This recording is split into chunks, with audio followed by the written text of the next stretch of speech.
As usual, a very good morning to you. I'm Andy Johnson. Thanks for being with us once more. On this Wednesday, it's September 21st, 2022.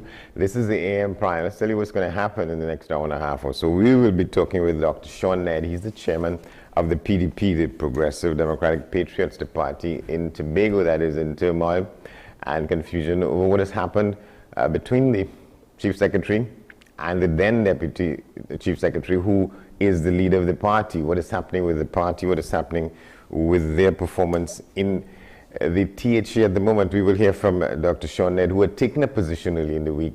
It appeared that he was supporting the leader of the party, the now ex-Deputy Chief Secretary. We will hear from him what his position is now as we go forward with the issue, with the developments inside of that party. We're also talking this morning with Mr. Blaine Sobran. He's an attorney in the chambers of C.J. Williams and Company.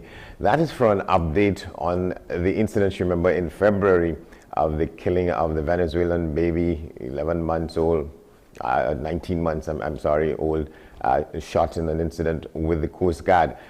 From what I'm reading, the matter is still ongoing. The investigation is not concluded between the Trinidad and Tobago Police Service and the Trinidad and Tobago Defense Force. The information is in there as they file for judicial review as the point to try and get some further information. The attorney is working on this matter. We will hear what is the latest from him.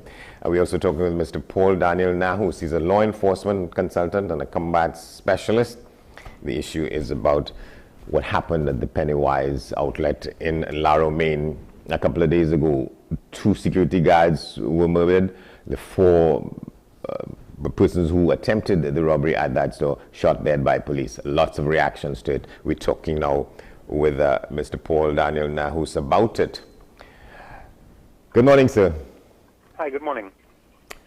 Well, thanks for coming on. Well, let's get a sense from you as to how you see what transpired here. How do you place that in the context of the crime generally taking place in the country? There seems to be no let-up. There seems to be, a worse attempt every day. An incident in this, trying to storm a place like the Pennywise location in San Fernando, well, in Laro, Maine, if you call it that, killing two security guards, and then the police. Well, a lot of people are congratulating the police for taking out the 4 persons who were involved, the 4 perpetrators, as it were. Give us a sense of how you locate that in the wider picture about ongoing crime in Trinidad and Tobago without any let-up. Well, there's 2 aspects of that question, or that analysis you gave me just now. The first aspect is that crime is becoming more and more violent. The violence is also being normalized. Sometimes, too, it's not about just the incidents, but about the frequency of it. For example, we've seen, I believe, 5 children shot in the last week. And it seems to become a normal part of what criminals are doing, not having concern for children. Now we see this kind of robbery happen with these kind of tactics used, which was, it wasn't a robbery so much as it was a killing followed by a robbery. Yes, the goal may have been the money, but it came with the clear intention to kill. Not just intention, but it came with the type of weapon they needed. They planned it out, they did surveillance, they did the intel, and when they struck, they killed first and stole after. And we have to be very careful about how we look at the whole crime landscape now, because this is going to become a normal thing. And I've already warned persons, and I know that to watch out, because this is going to become more normalized, not just money trucks, but we're going to look at probably more casino robberies, more credit union robberies. Banks are still considered more of a hard target right now. But, in the future, we don't know how far these guys are going to go. They just give an indication that they are willing to go as far as coming with military-styled rifles and firepower, illegal firepower. And they seem to be willing now to kill first, ask questions later, or in this case, rob later. That's one aspect of it. The second aspect is that, officers deserve praise for their bravery and for dedication, but the general public is praising this in terms of the police. I won't say the police killings, but the police correctly using the use of force policy and defending the public by it. It is something worthy of praise in terms of their actions in enforcing the law. However, the action of actually killing is because we become so desensitized and so numb to the type of violence we in society now, pushed by the criminals, that we were accepting this as as the victory, just to kill them out and that type of thing being said. This has repercussions for the officer. Remember, the police officer is a person, and he has to deal with the aspect of taking a life. He has to deal with that mental and some of the spiritual aspect of it as well. And this is something traumatizing for officers as well as the public.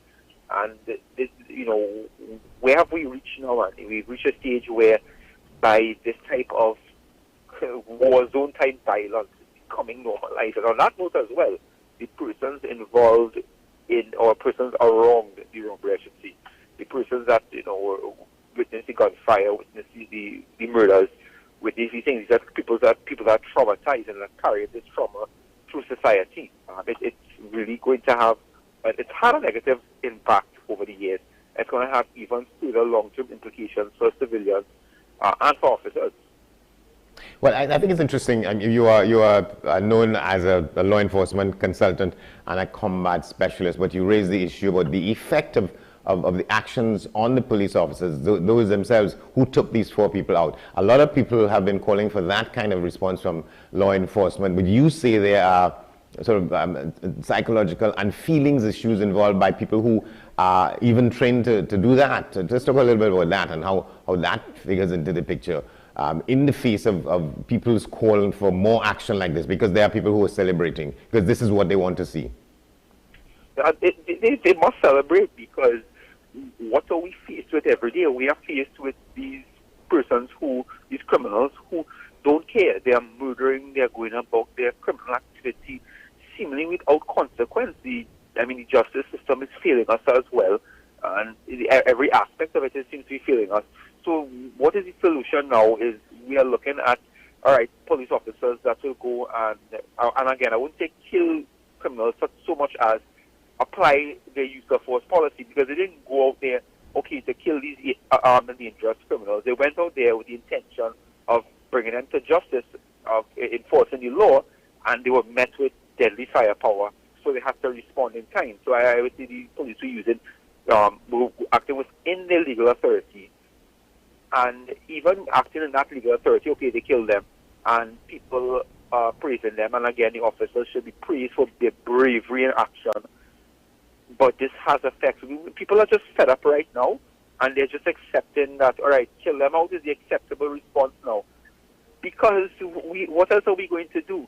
And then these guys are arrested sometimes, and they either live the rest of their life in prison or live some portion of it.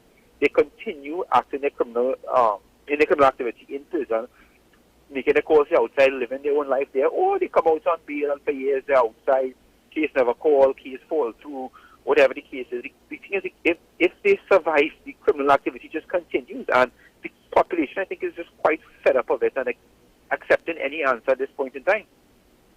Yeah, and you see a situation in which, I suppose that's the procedure, that is what is required. These officers who are on this assignment now are going to have to write reports sort of explaining why they took the action that they did, as opposed to trying to get the men, subdue them and get them in so that they could face the courts. They're going to have to participate in that exercise, right? And a lot of people wouldn't understand that and wouldn't accept that that is what has to require, what is required.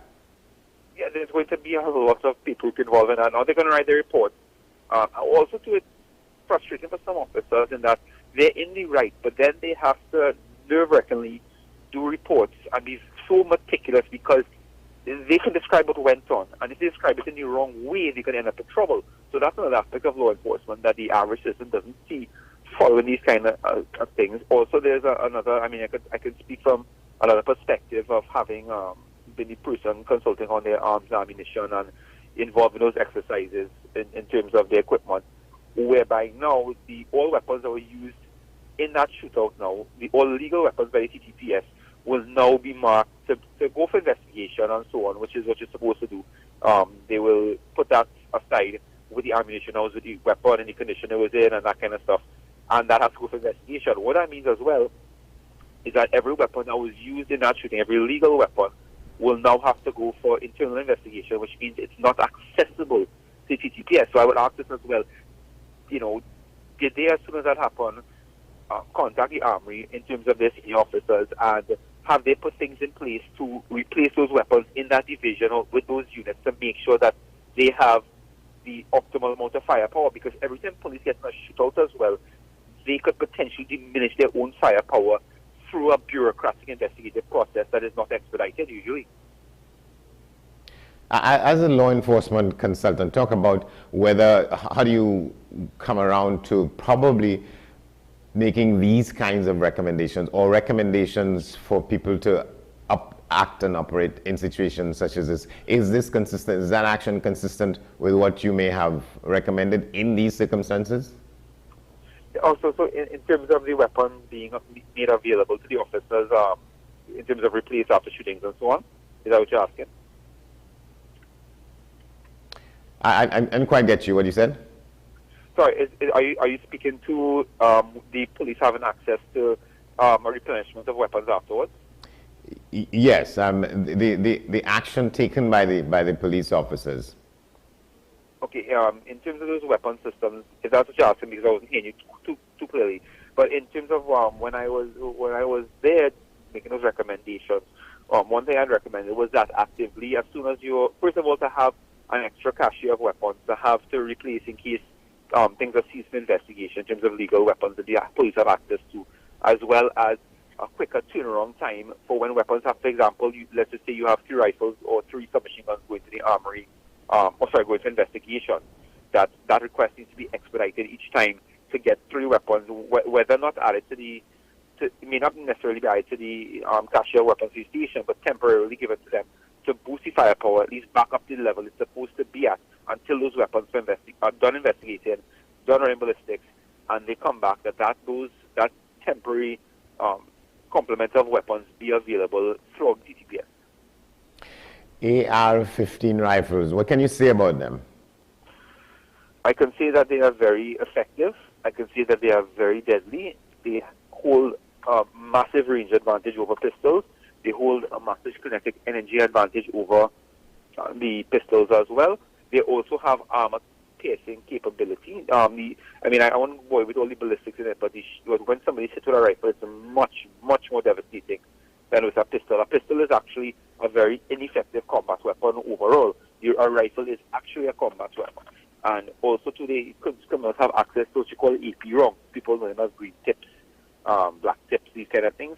What you call AP, armor piercing rounds, they have access to it.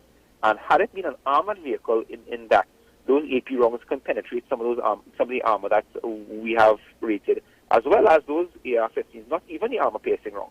The standard rounds for them can pierce the vest that police officers and security officers generally wear. So it is also an automatic weapon that, whether they have it in the semi-automatic or the automatic configuration, it is still firepower that is not a usual criminal weapon in societies that are, I want to say, more civilized but are less crime-ridden. Access to these weapons gives them access to new tactics, gives them access to an immense advantage over the average citizen and over even over law enforcement in some cases, where they come in and they have all the firepower they need. And police will have a pistol on their hip, some of them have a pistol on their hip and a vest, some of them are not equipped to deal with it. And the kind of saving grace of the TTPS and of our services is that there is, especially in specialist units, but there's a good level of training available, as well as a different mentality in that a lot of these criminals are cowards. Once they won't stand and fight. Once you start to be shot back at, as all boys, and they pack up and they run and they hightail it, even if they have superior weaponry and firepower. The thing that worries me is that when they begin to get some type of training added to it, or when they decide one day they start to adopt stand and fight mentality, then we are really in trouble. More so than now even. You think that is going to happen? Well, we see it happen in places like South and Central America, where stand and fight is a mentality that has been adopted for a lot of different cultural reasons and so. But at some point here, if it evolves to that, if we see the influence of South American gangs, which we have started to see as well, and we see these kind of hits being pulled off and this kind of MO coming about, if it starts to happen, we will really be caught, I think, with our pants down with that. And at that point in time, God help us, because at that point in time, if they start to utilize that superior firepower, remember something that when they're on the spot like that, if an officer is patrolling, if it's a quick response and they're coming doing their duty trying to help, but they come into a very dangerous situation, always, more so these type of weapons. And I put it this way, they will never defeat the TTPS. The TPS is far from weak. It's far from having been ill-equipped to deal with them when they have to. My concern is this: if we lose one officer in the course of 100 firefights, 1,000 firefights, 1,000,000 firefights, we lose one too many. Yes. An AR rifle, what is your sense as to how weapons such as these are easily available on the streets now? Where are they coming from? And one of the stories in the paper, in the news day at least I'm looking at this morning, that investigators are seeking to talk with a member of the TTDF. I would say that a lot of them are coming in through some legal ports of entry. That has always been suspicion. And there are, I think, 260 or 200 and something illegal ports of entry. In the ones to the south, we find more of the AR platforms, the AK platforms coming in from our neighbors to the south and so on, Venezuela and so on. They would bring those kind of weapons because they manufacture that, and that's what's available, that ammunition is available. Not saying ARs are coming from South and Central America, mainly South America. Yes, they're coming there, but we also have to look to a lot of ARs coming from the U.S. through barrels, through containers, through what you call straw purchases, where people may purchase it legally in the States to sell it illegally to ship down here. And those things are coming in from different sources. They will get more is coming in, I think, in mass in terms of the ARs through legal ports of entry. That seems to be what it is. I can't confirm it. But based on the type of weapon, based on the origin of it, it seems that some are coming through legal ports of entry, some are coming through illegal ports. Think of it like revenue streams. There are multiples, just like supply lines. There are multiple supply lines. There are multiple streams for them to come in. And the thing is that it's coming in without letting up. So the police can take 100 guns off you tomorrow morning, and a container could come in and hold 500 guns in it because of how the system is, and certain persons who are unscrupulous in the system that can pass through easily and restock guns for you. When you say because of how this situation is, explain that a little bit. We are aware that there are rogue elements, and I don't like to use the word rogue elements really.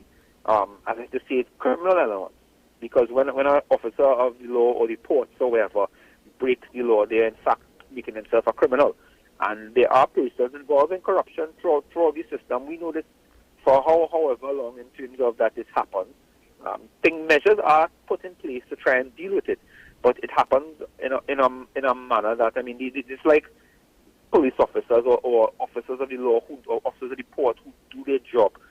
Just like that's their job, some persons who are so inclined look at the criminal activity as part of their job, and they hide it well and they do it well. So it's always a battle between those who are doing good and those who are doing wrong, and those doing good have the additional task of trying to track down those who are doing wrong, which is proven to be very difficult in society. Some people talk about the absence of scanners on the port as a contributing factor to the continued no let-up of arms and ammunition coming into the country. To what extent that is a factor, if there are other means, the irregular means by which these things come ashore? Well, there's only two means they can come ashore. They can come ashore through legal ports or illegal ports. And that's really the only two ways that it can come through, legal or illegal. Legal being through port entry controlled by, whether it's the port authority, whether it's customs, whether it's whoever, coming through that in containers or barrels and so, or those who come in across on pirogues through illegal port entry. Those are the only two ways they can really come in the country. And I think both contribute to the problem. Yeah.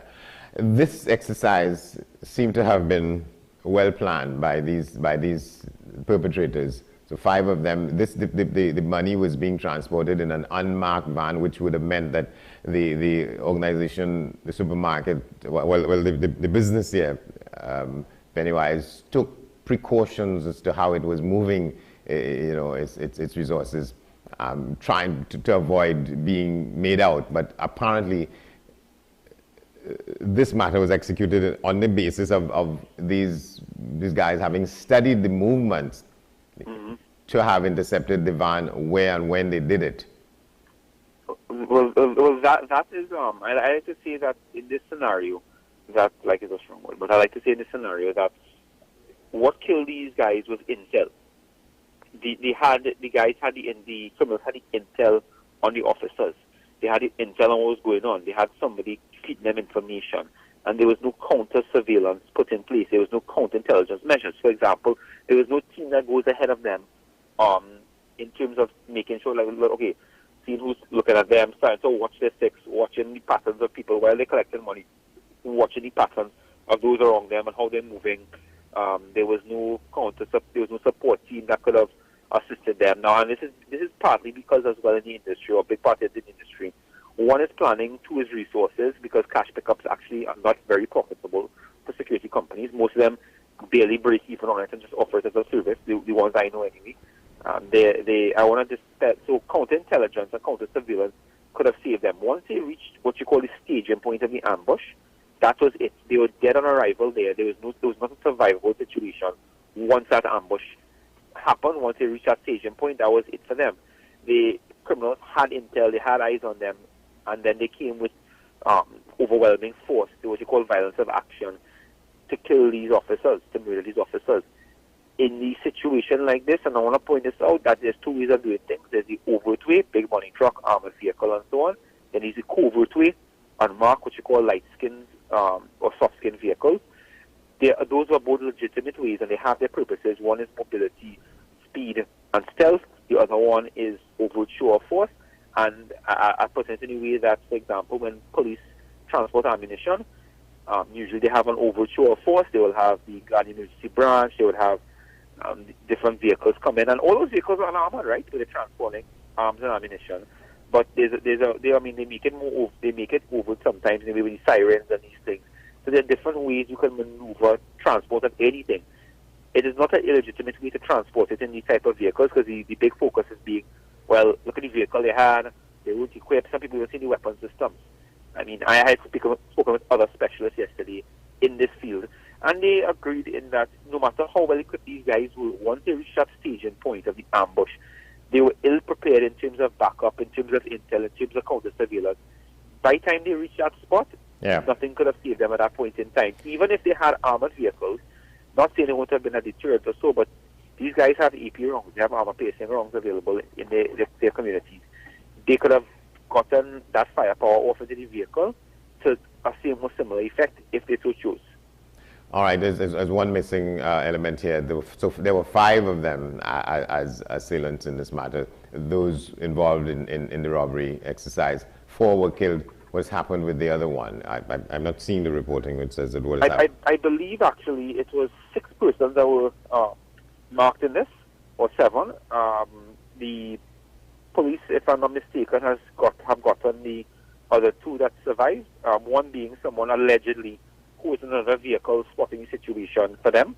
So they had another vehicle looking out for the situation and near the staging point of the ambush. I believe it was a soldier. Again, this is alleged right now, but it was a soldier, and they got the others. And it is alleged as well that someone from inside the Pennywise organization in that store was held in connection with feeding the information to the criminals. Yes. So lots of work to be done here, but some people are seeing this as the way to go, but other people believe that this will just lead to, this kind of action will spiral out of control in and of itself, opposite to the people who believe that this is how we have to do it. And I'm using we. And you'll be out of control already, Yeah. With this spiral, if this is happening, we out of control already, All right. And what is the frightening part is just like with shooting up around children and so on. This can very easily become the norm now. This is going to be an action that some of these youths may replicate now.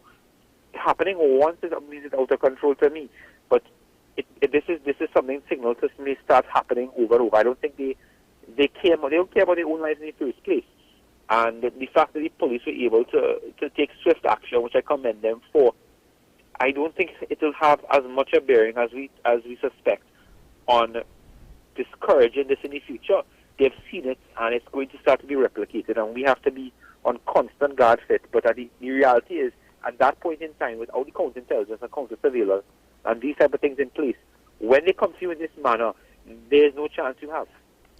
Yeah, it's That's not the a frightening reality. it's not a comforting way to end this discussion. As you say, it's out of control. It's going to get worse. But Mr. Nahus, thank you very much for talking with us. Thank you for having me today. All right, we will take a break. When we come back, we share with you the question and the responses in the Newsday poll this morning. Before we get to our next discussion with Mr. Blaine Sobrine, attorney at law, an update on the investigation into the killing of the baby in the waters leading into Trinidad and Tobago in February. We could tell you that the investigation is far from over. The issue is that where is it between the Trinidad and Tobago Police Service and the Trinidad and Tobago Defense Force? Stay with us.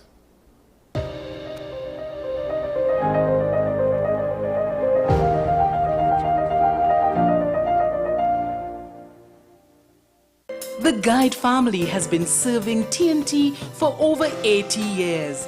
JE Guide Funeral Home and Crematorium, 2 locations, San Fernando and Princestown.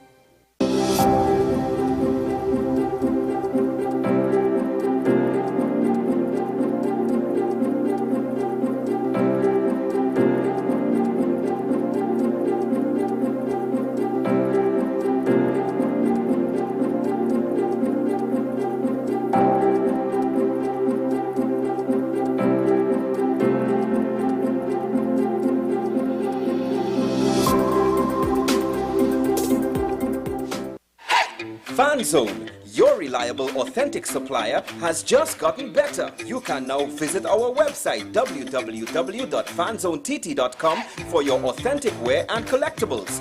The only place where you can use both your Visa debit and credit cards. Visit our website fanzonett.com to make your purchase today. The best birthday gifts are at thebesttoys.com.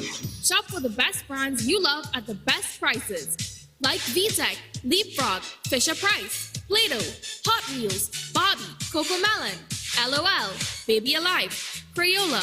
Visit us in-store at Forces Flagship MacBean. Shop online now at thebesttoys.com. Order via call or WhatsApp at 32DBEST to order. And remember, we have the best toys at the best prices.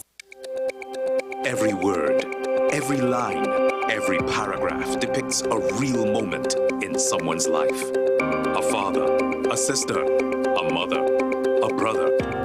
We at Newsday are dedicated to you, the people, and through independent, unwavering journalism, strive to always bring your stories to life. Because your stories are more than just words. Newsday, independent and credible.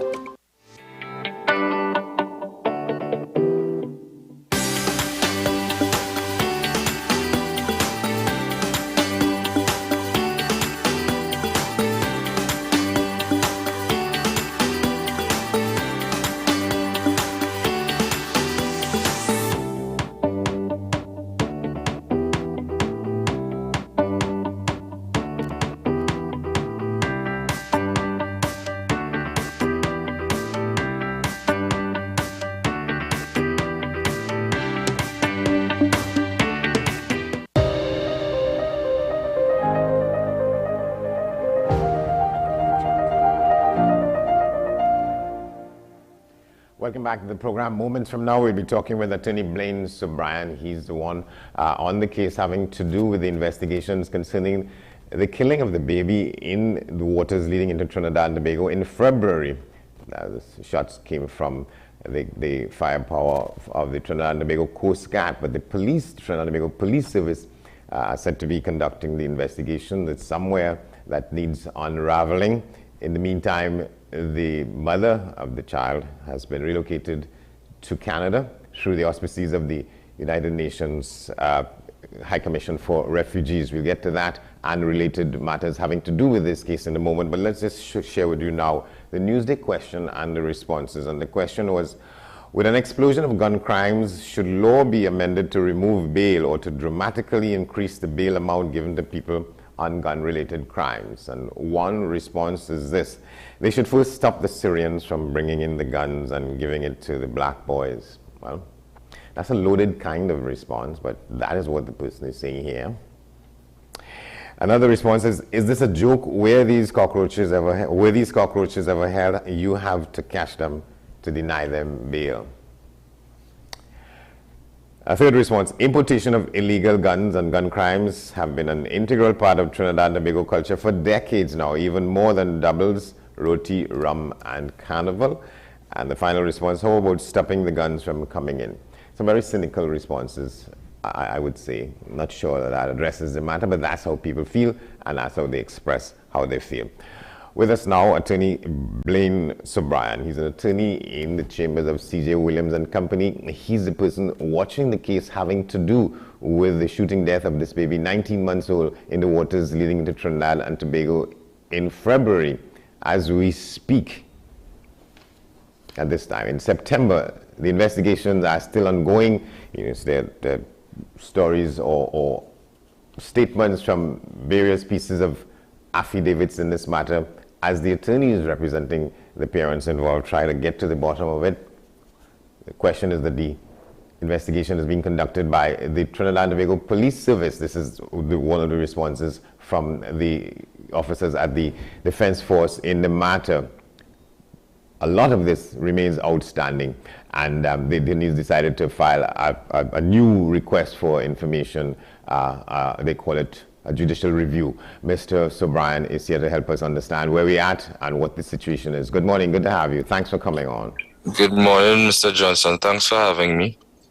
All right, so let's talk about a little bit about the latest filing for judicial review. What is it, and what is it meant to uncover at this point? Well, essentially, this matter is one which would have drawn a lot of involvement or attention to different international agencies, such as the International Parliament for Human Rights, who we would have been speaking with Dr. Carla Enriquez, a member of that body, as well as the NGO of Derechos Humanos, which is headed by Damaris Rangal, as well as Ms. Gina Maharaj of the UNHCR in Trinidad. And these persons would have been involved due to the depth and the seriousness of what happened. Of course, we would recall on the 5th of February, a 9-month-old child was killed by Coast Guards of the representatives of the Coast Guard after a weapon was discharged. So essentially, the mother of the child would have come to us and she would have asked for certain information, and so we would have initiated proceedings to get that information again to the Coast Guard, the Trinidad and Tobago Coast Guard, as well as the police. However, it was directed mainly at the Ministry of National Security, as all of these arms are under its purview. We would have been asking what was the nature of the case, what procedure was followed, whether the Coast Guard employed its use of force guidelines, and basically the sequence of events. To date, we have not gotten any response.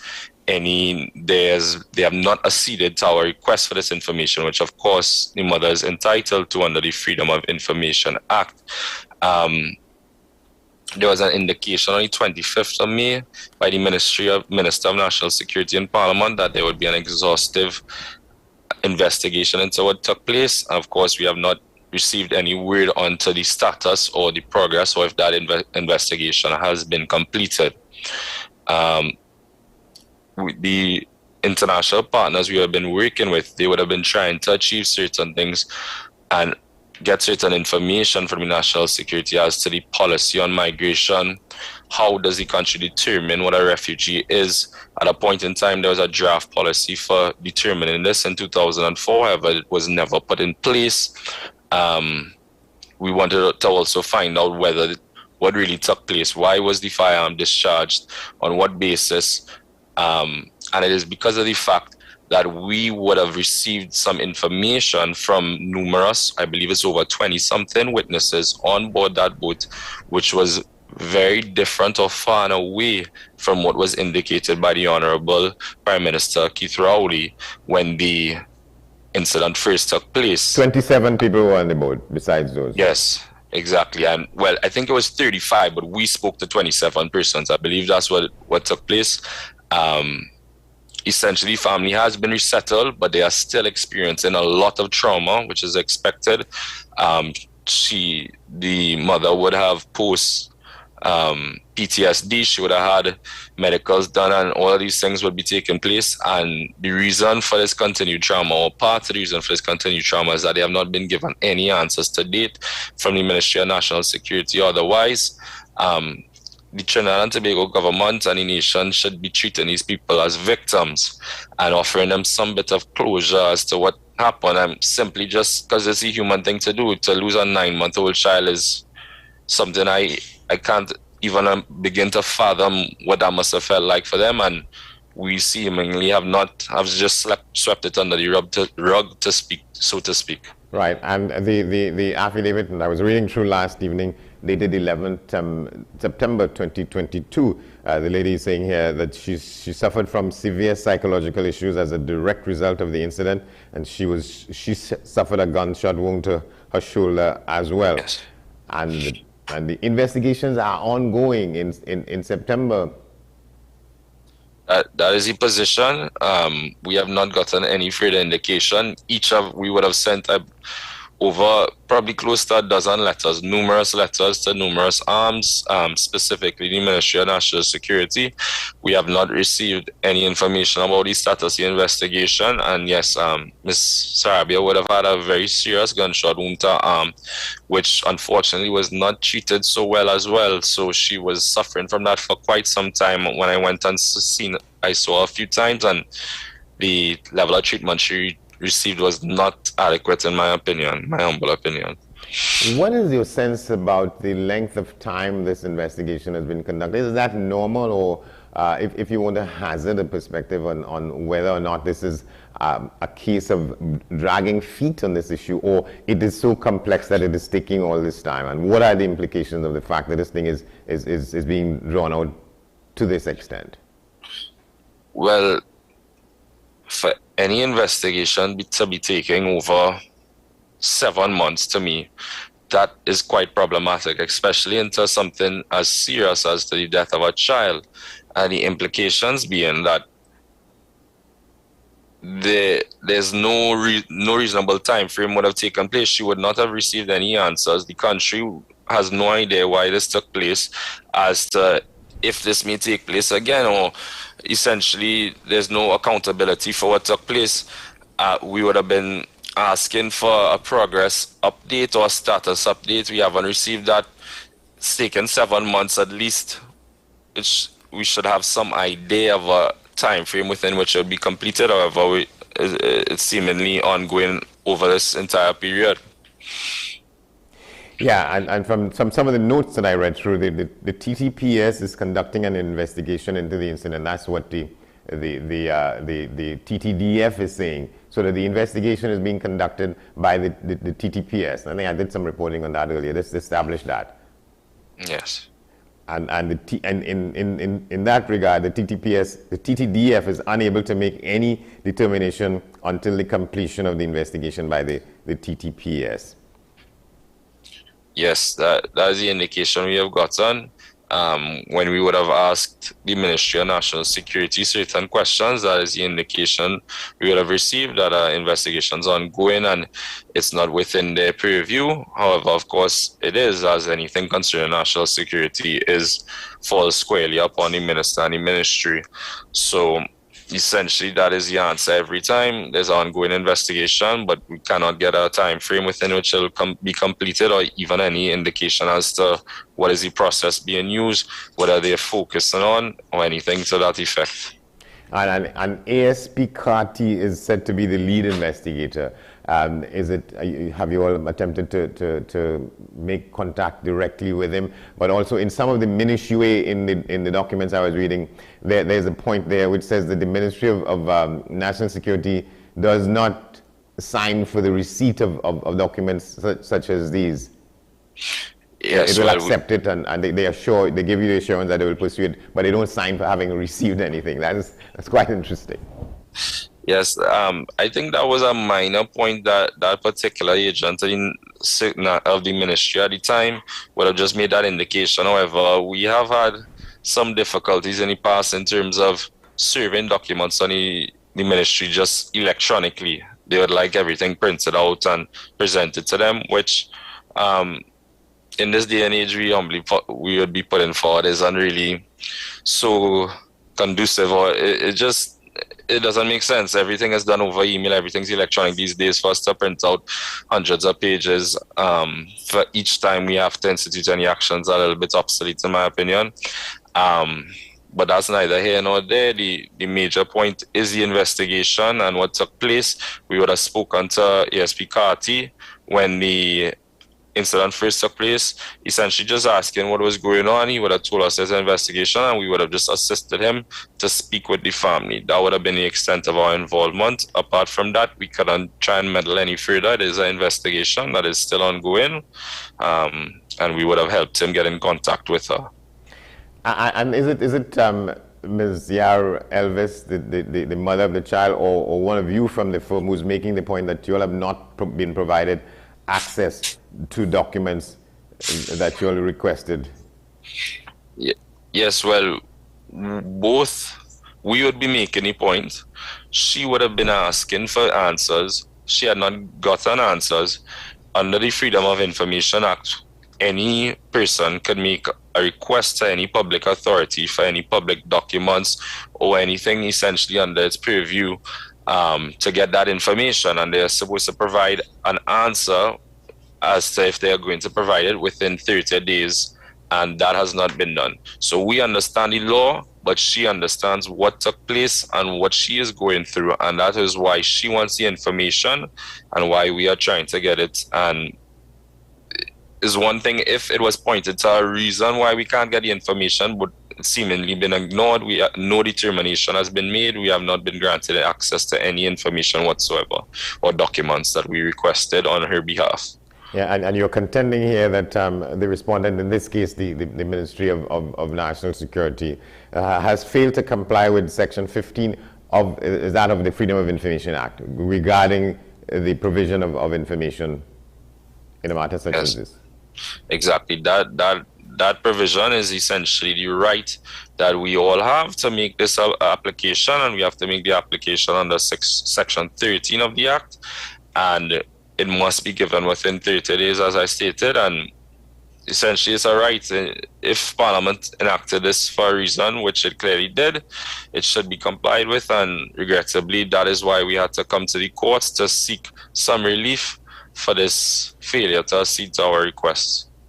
And there's also some stuff in there from the Office of the United Nations High Commissioner for Refugees in the country, pointing out to the authorities that, well, they have a prerogative in the matter, and this person is recognized as a refugee. How does that impact the investigation and the fact that the people were coming to Trinidad to seek refuge from the situation in Venezuela and all of that? Well, that is exactly a point that I try and make in my everyday life to a lot of people, because persons in Trinidad believe these persons in Venezuela are simply having trouble to eat and so on, which of course is horrible, but it is not as simple as that. They are actually being persecuted. Their lives are under threat daily, and this is why they are forced to flee. I don't believe any mother would like to take their child, a 9-month-old child, over a boat in such a precarious position, but it is the position she was placed in, because oftentimes in these situations, specifically from instructions I received from her, in order to get food, you need to go and vote for the government in power. Someone might follow you and ensure that you may vote for that government in power, and then you might get the sack of food, and from my instructions, if you decide to flee, they'll go back and retrieve that sack of food, that small pittance of rice or whatever you were given. It's not as simple as they cannot eat. It's actual persecution. Sometimes it goes a lot further than that, and their lives are under threat, and they are forced to flee. It's not a choice. There's not even a choice. It's something that they have to do to survive. And these persons are refugees, and when they come in here, they have an expectation that they are not going to be subject to refoulement once they make their application. We have provisions. It's not strictly speaking law, but there's a immigration manual speaking to the fact that persons should not be deported until their determination for asylum seeker status has been completed. We are ceded to the 1967 protocol.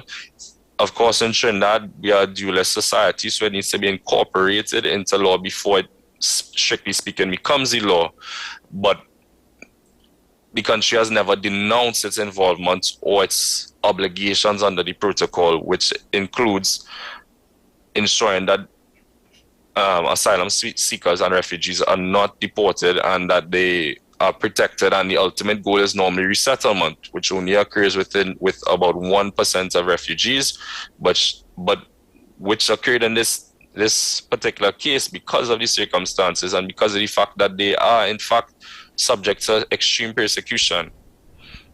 What is your sense? What is your firm's sense as to why in September, and we're going into October, that an investigation of this sort is not yet completed?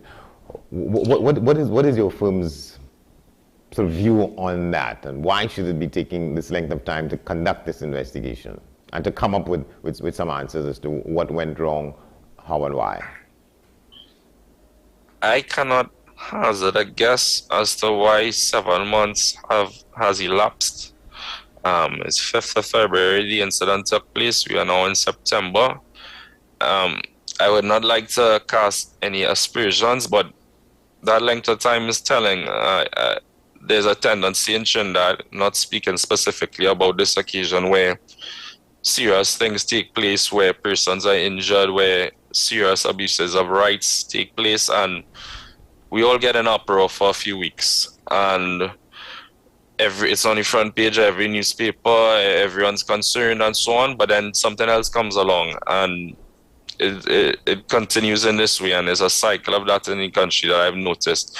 In terms of the actual investigation, it is quite strange that it's taken so long. Perhaps such circumstances might be expected, that what I alluded to earlier, maybe that is the position that is being taken, but I cannot say that for sure. It's a relatively simple matter, in my opinion. We all know the facts of what took place. We have certain instructions separate and apart from what was indicated. Investigation should have been completed by now, but I cannot say why it has not been completed. Yeah. And that is against that background that we here are trying to keep alive this issue, because it is a major one. I mean, I put that against the fact that just a couple of days in the paper, the Minister of Foreign Affairs was toasting our formal diplomatic relations with Venezuela and talking about how great that relationship is. This is something that is intervening on that picture. You won't say?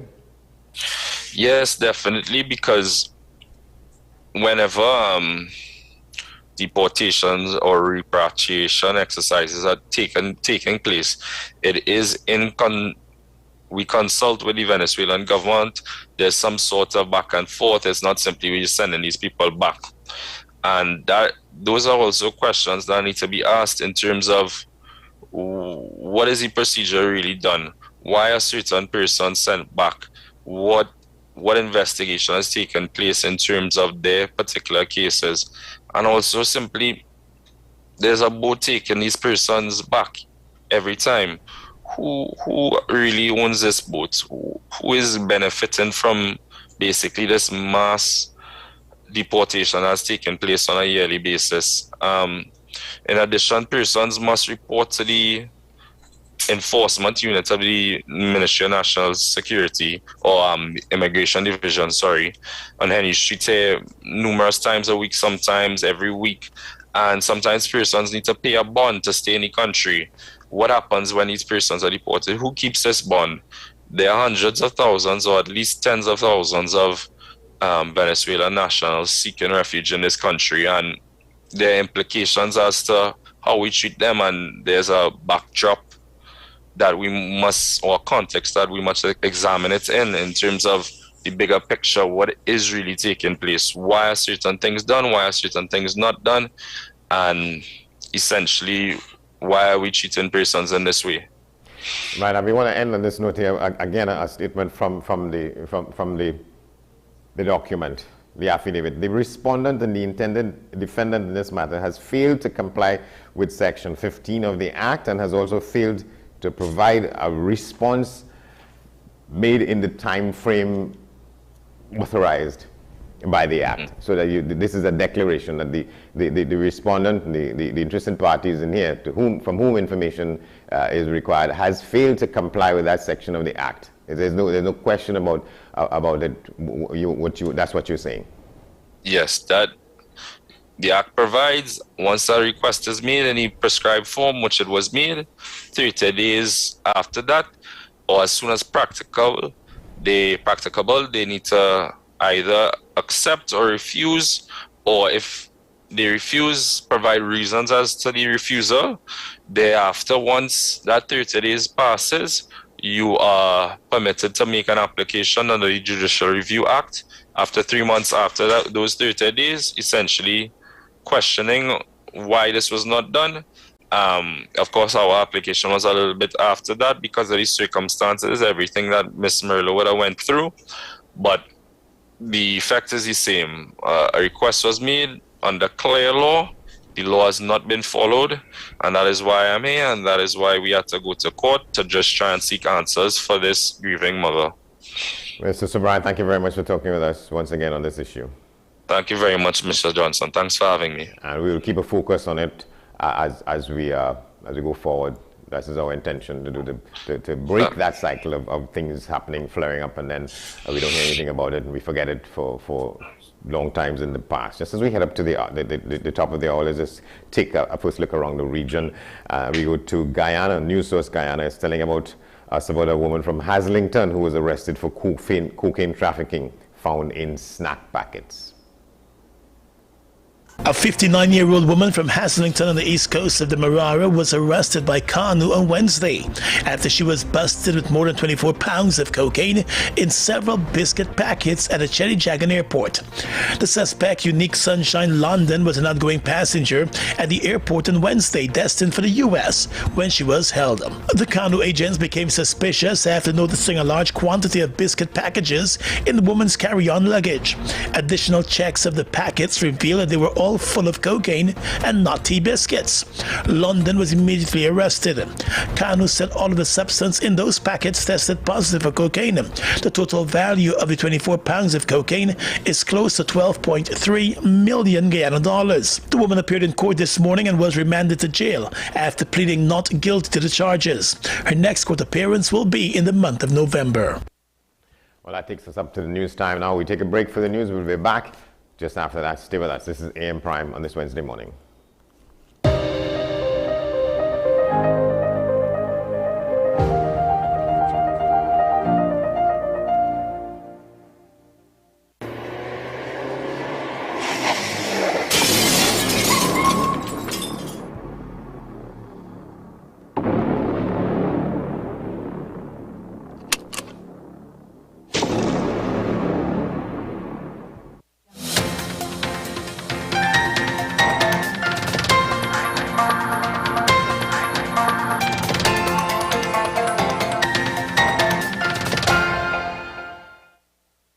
Here's your WESN News on the Hour. I am Denise St. Clair. Thanks for joining us. Here are the headlines. Tropical wave now has medium chance of development. Man granted bail for sexual offences against minor. 4 held, 2 firearms seized in ongoing exercises. And internationally, 5 people killed in Iran in protests. Now for the details. Tropical wave 39 now has a medium chance of development over the next 48 hours and a high chance over the next 5 days. Regardless of development, locally heavy rainfall, gusty winds and agitated seas are forecast through Thursday across TNT and the windwards. On this present course, this system is expected to move across the Windward Islands during Wednesday or Thursday. Regardless of cyclone development, the system is expected to bring unstable conditions resulting in moderate to heavy rainfall accompanied by thunderstorm activity affecting Trinidad and Tobago and the Windward Islands. At this present time, there are no alerts, watches, or warnings in effect. Moving on now, a 28-year-old man was granted bail with a surety in the sum of $150,000 when he appeared before a Couva magistrate last week, charged with 2 counts of sexual penetration of a child, him knowing to be in a familial relationship with the victim. The Freeport man, who is related to the victim, was also ordered to not have any communication directly or indirectly with her or her family when he appeared before a Couva magistrate. Earlier this month, the victim reported to a doctor at the Shagwana Stress Relief Center that she had missed her period for 6 months. Her parents were contacted, a pregnancy test administered, and the pregnancy confirmed by a gynecologist. The accused was arrested on Thursday. 4 persons were arrested and 2 firearms and quantities of ammunition seized by officers during anti-crime exercises conducted across various divisions on Monday. In the first exercise, officers of the Eastern Division conducted an intelligence-driven operation in the Matlot district during the period 10 a.m. to 2 p.m. During the exercise, officers proceeded to a bushy area along the Paria Main Road, where they conducted a search which resulted in a Smith & Wesson revolver loaded with 4 rounds of ammunition being found. 2 suspects, ages 30 and 22, were arrested following an exercise in the Tunapuna district for possession of marijuana. Meanwhile, 2 suspects were arrested by officers of the Southwestern Division following a report of robbery with aggravation against a food vendor in the Siparia district. In international news now, 5 people have been killed by Iranian security forces during protests that were sparked by the death of Mahsa Amini, who was being held in police custody, according to a human rights monitor. The Organization for Human Rights, or Norwegian registered organization monitoring rights violations in Iran, said 5 people were fatally shot during demonstrations in Iran's Kurdish region on Monday. It said 75 others were injured in other cities over the weekend. Well, that was your news to the hour on WESN. I am Denise St. Clair. Thanks for watching.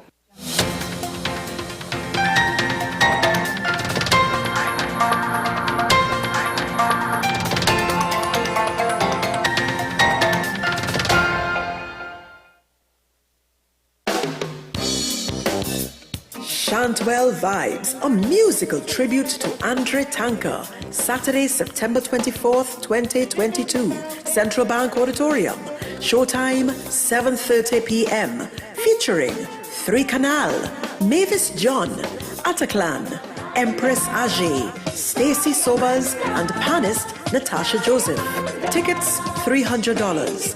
Available at Crosby's Music Center, St. James. Extra Foods, Rima, Grand Bazaar, and Endeavour. Online at Island E-Tickets. Committee members at 678-2843 or 482-3111. Central Bank box office on the day of the event. Mart's Liquor Palace, Diego Marte Main Road, La Puerta. A musical tribute to Andre Tanker. Saturday, September 24th, 2022. Central Bank Auditorium. Showtime, 7:30 p.m.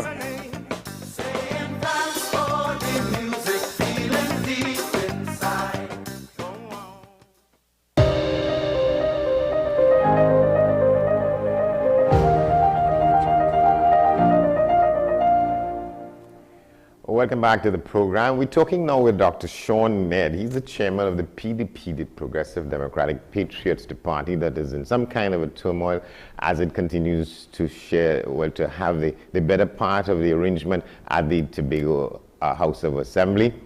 14 out of 15 seats, but the party is in turmoil between the political leader of the party and his former deputy in that position,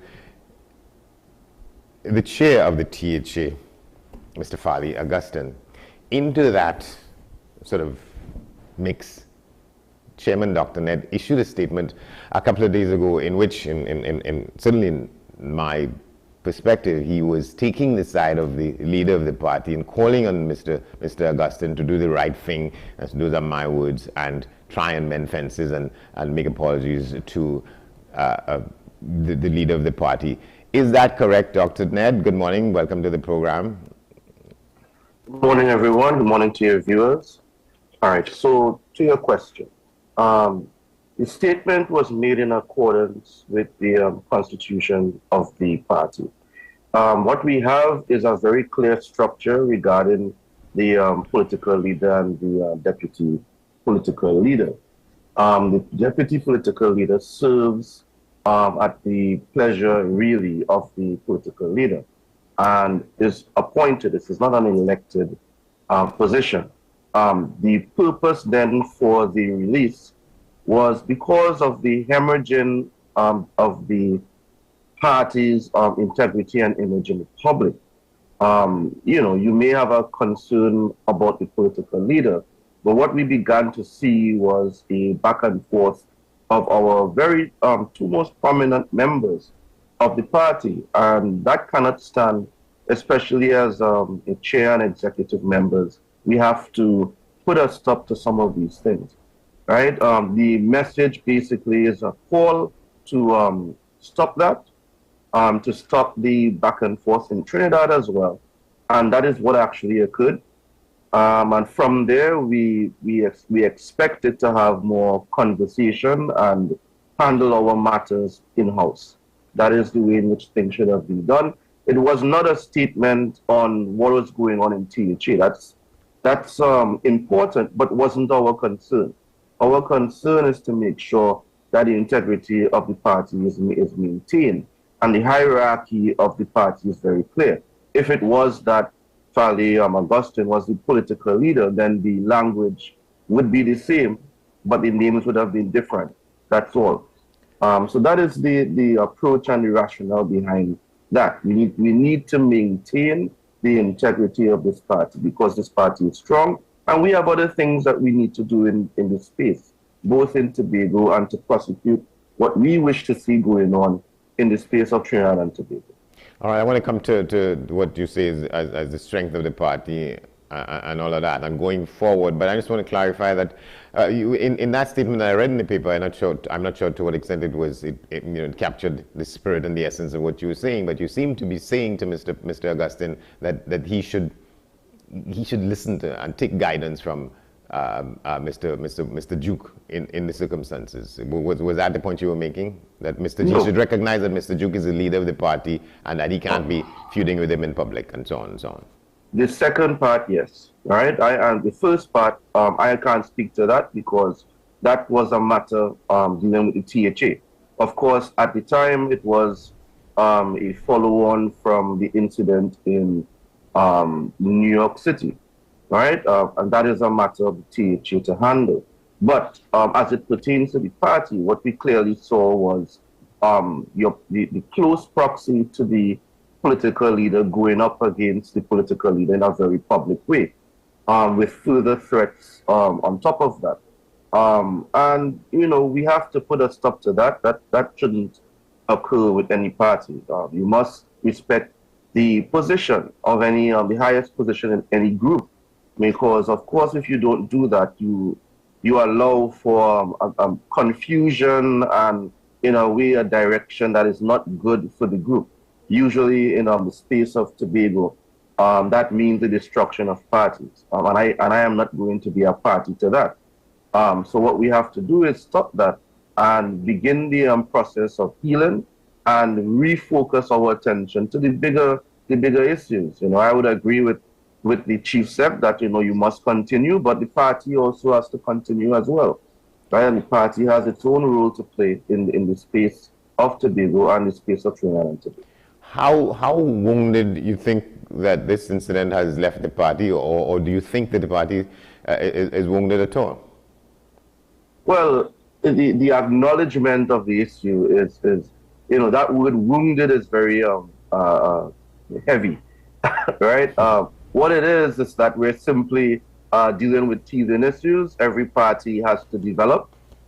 We are still a new party. This is officially, I think, our third year since the ratification of the constitution of the party. And because of that, you still have to build out this house. The house still hasn't completed many different arms, and it's been difficult to do so because of consistently being in elections. Since the formation back November 2019, we went straight into a general election and then into two very, very contentious THA elections. And that's not easy, right? The way in which that occurred could be disputed. That's something that could be discussed within the party house. And, going forward, we will have a large meeting with all the members and answer all questions.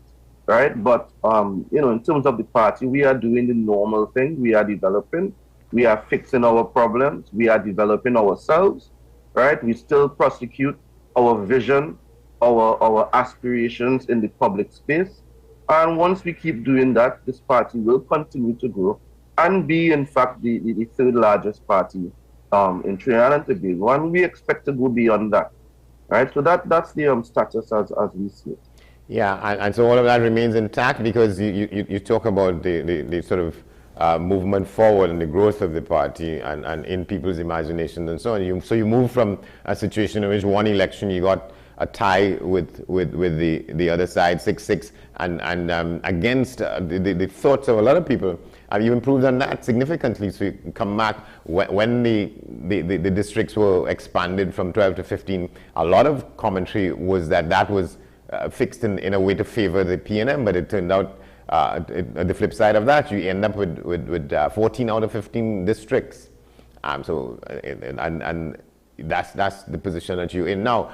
But was it not the political leader of the party who first went public about what he considered to have been the issues confronting him and confronting the party? He quarreled about the fact that the people who were assigned to work with him weren't people who could deliver as he wanted. He went public with the issue of what happened with the people in Tobago, to the extent that some of the information is correct or not. We don't know. He said people were hungry and sleeping on the streets and so on. Was that a fact? Well, again, that's a question linked to the matter in Brooklyn, I believe in New York City. Yeah. And that incident has a lot of details within the THA that I am not privy to, so I can't speak on that. What should have happened is, even if the political leader is erroneous in what he's saying, you can have the private discussions, because this is awkward, right? This is very awkward. The situation is the political leader in some ways has a more a more lesser considered role in the THA. I mean, the highest role is the chief sec, but you have I guess the former deputy chief sec post has now changed, but you're supposed to have some sort of back and forth understanding. Outside of the act, the THA Act, there is an understanding within the party in terms of roles. So within the party, there's a clear hierarchy. Political leader is above the deputy political leader. So now this back and forth in public doesn't serve any of us any good. And we needed to stop that and have these sorts of issues be handled in-house and basically do the right thing. If it is that Tobagonians are hungry or having trouble, we want to see that fixed. But if there is a process and a policy that needs to be followed, of course, that's important as well, right? But these kinds of discussions are internal to the operations of the THA. We simply want to make sure that, our direction as a party is secure. And you have to show a level of strength and stability in the public face as it pertains to the name of the party. Any parties do this. It's the case that even if we look at, say, the Prime Minister, right? We may not agree with the Prime Minister because, it's party differences. You have different visions, different rules, different goals. However, you must honor the office of the Prime Minister. You don't go around slapping or hitting down the name of the Prime Minister, at least publicly in some huge way, right? And this is outside of the political commentary. But you try and stay out of that in order to make sure that the hierarchy in a country is maintained as much as possible. This is the same thing here. We have issues with our, at least members would have concerns. People always, they may not like the way in which our political leader may do stuff. They may really like, right, the way in which our political leader does things. But he is the political leader of the party, right? And as such, you have to show some deference and a level of respect and understanding in public. Again, it's always the case that you should discuss things in a very internal manner. So you're suggesting that the Chief Secretary was not showing that kind of deference to the political leader, and this is what led to the flare-up and him going public? And should he have gone public rather than trying to sort this thing out among yourselves, Mr. Jew?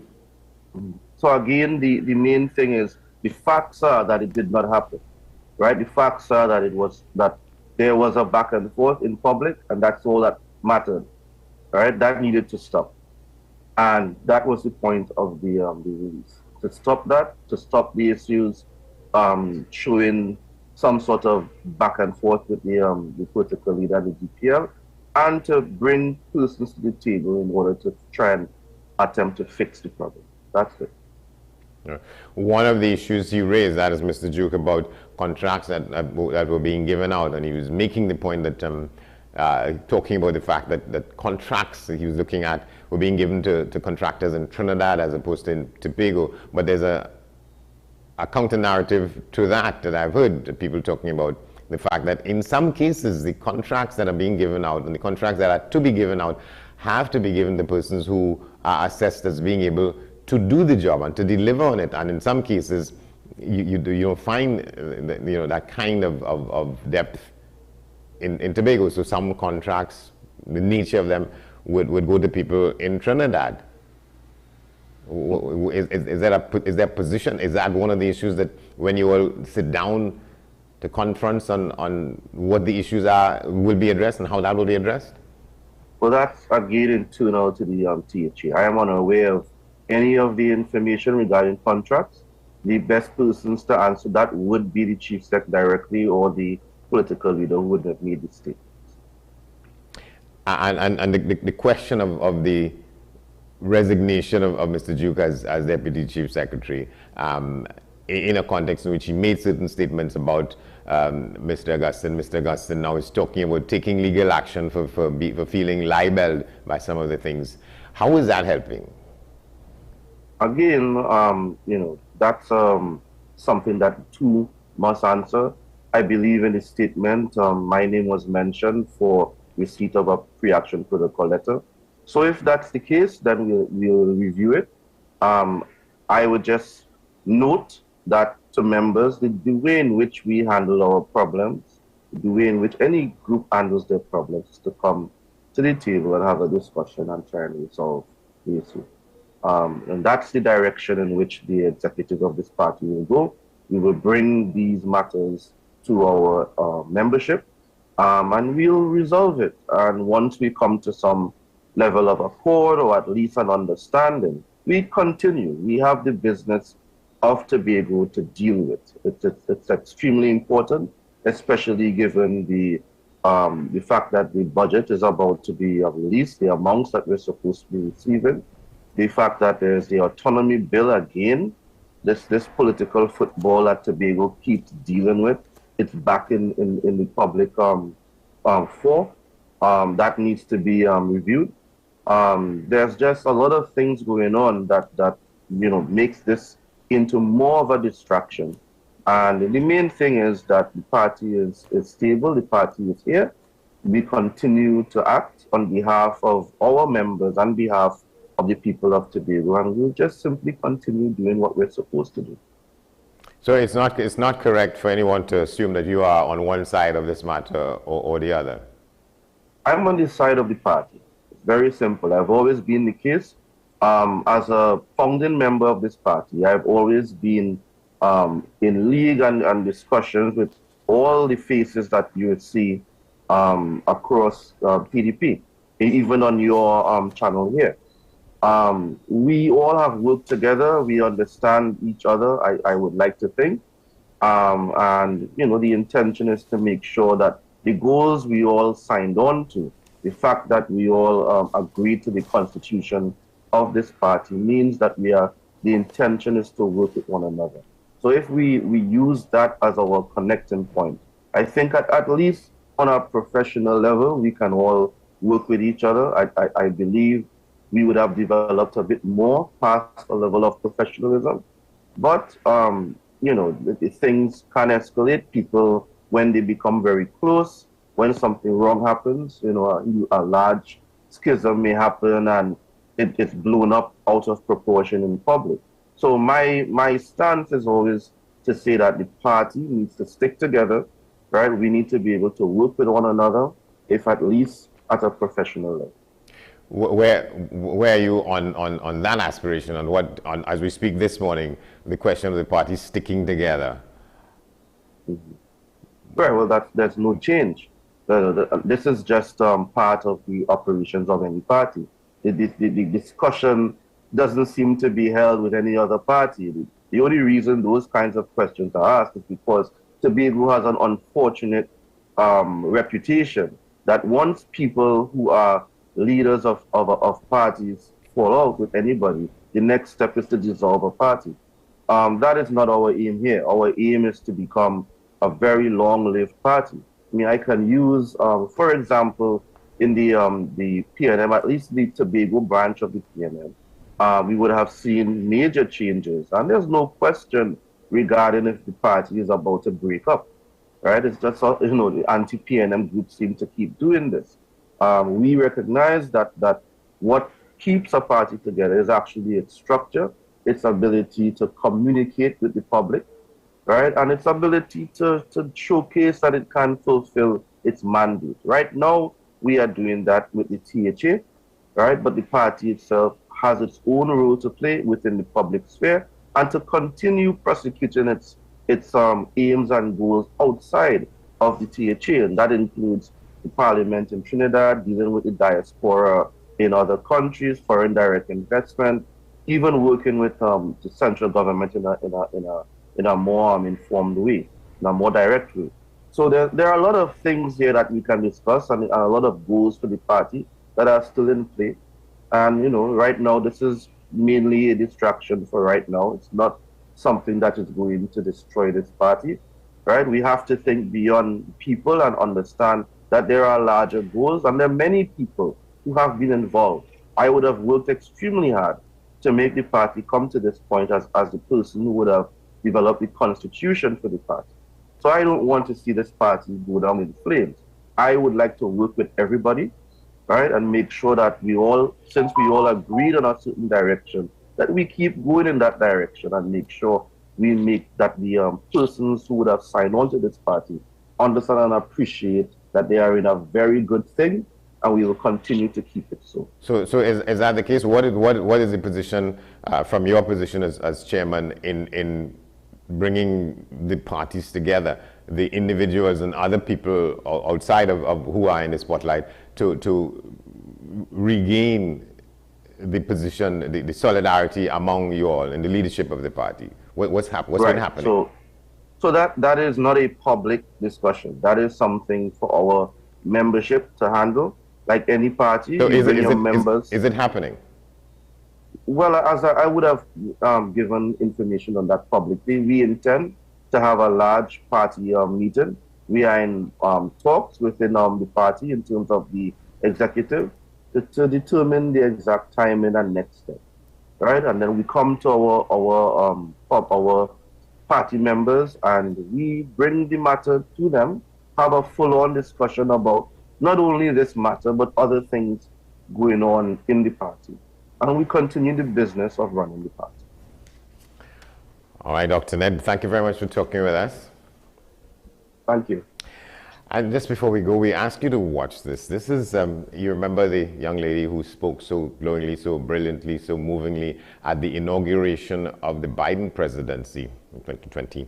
But she was on again at the United Nations General Assembly meeting, Amanda Gormandy speaking there with a poem about climate and equality. Let's take a look at that. Lives lost, climactic costs, exhausted, angered. We are endangered, not because of our numbers, but because of our numbness. This morn, let it be sworn that we are one human kin, grounded not just by the griefs we bear, but by the good we begin. To anyone out there, I only ask that you care before it's too late, that you live aware and awake, that you lead with love. All right, the brilliant Amanda Gormandy Wednesday on that stage at the United Nations General Assembly in New York. We come back in the region now where we go to Jamaica, where teachers are resigning and migrating for an opportunity in a different country, they say, leaving shortages at certain institutions. Jamaica News Today has this report. 2 weeks into the new school year, and another group of educators say they are still reeling from teacher shortage issues. Institutions in the deaf community say they've been forced to adopt a different approach to filling the gap left by teachers who've resigned. Sandy Williams explains. Both students and teachers of the Caribbean Christian Center for the Deaf Kingston campus were happy with the resumption of face-to-face classes. However, head girl for the institution, Melissa Gale, says it has been marred with a new problem. One of the challenges since coming back to school is that we don't have enough teachers here on campus. School principal Darian Bernard explains that, like others, her institution is struggling with teacher migration. One of her English teachers resigned to take up an opportunity overseas, but it's a greater challenge for the school as Jamaica already suffers from a shortage of deaf educators. As a result, the school has opted to accepting any teacher and will in turn help them acquire Jamaican Sign Language. Teachers have had to choose between what they love and who they love in the students for an opportunity to make more money. So they have looked at the special education system in the US and they see where they can go there, they can apply and be successful and get employment there. Ms. Bernard adds that while she commends the government for passing the Disabilities Act this year, more needs to be done in the general population to assist the disabled community. I think that it would be a little bit more easy to fill these posts when they become available and persons decide to go if Jamaican Sign Language becomes more not mandatory in the classroom, but if more persons know it, if all teachers' colleges have it as a course where persons get exposed, even at a conversational level, then when we have our interviews, they've had the experience. A teacher, Petrona Dolphy, says while the students are eager to learn sign language, the past 2 years have frustrated them as they have not fully developed the skill. My strategy is really just to review, revise, observe, and to see what their capabilities are, how we can improve, what teaching strategies we can improve on, and go over the basics, and also go over the basics on how I teach and deliver my mode of teaching as well. The institution is pleading for help. Both students and administrators believe the disabled community needs to be included more in the society, including more Jamaicans learning sign language. And we're going to leave you with news of this morning's Newsday. They say that a member of the Trinidad and Tobago Defense Force, a soldier, is a person of interest in the continuing inquiries into what happened with the Pennywise robbery. 2 security guards and 4 of the would-be bandits, 4 out of 5, were killed by police. That's our broadcast for this Wednesday morning. We thank you for watching. We thank all our guests. I'm Andy Johnson telling you that in half an hour we'll have news at the top of the hour again, followed by today's edition of Talking Point with Messrs. Shah and Small. But for now, I'm done. See you tomorrow. Thanks for watching.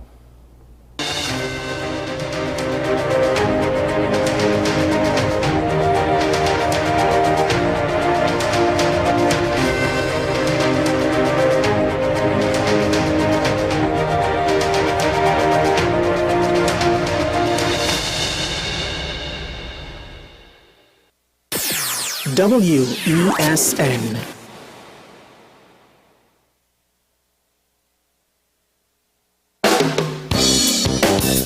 Shantwell Vibes, a musical tribute to Andre Tanker, Saturday, September 24th, 2022, Central Bank Auditorium.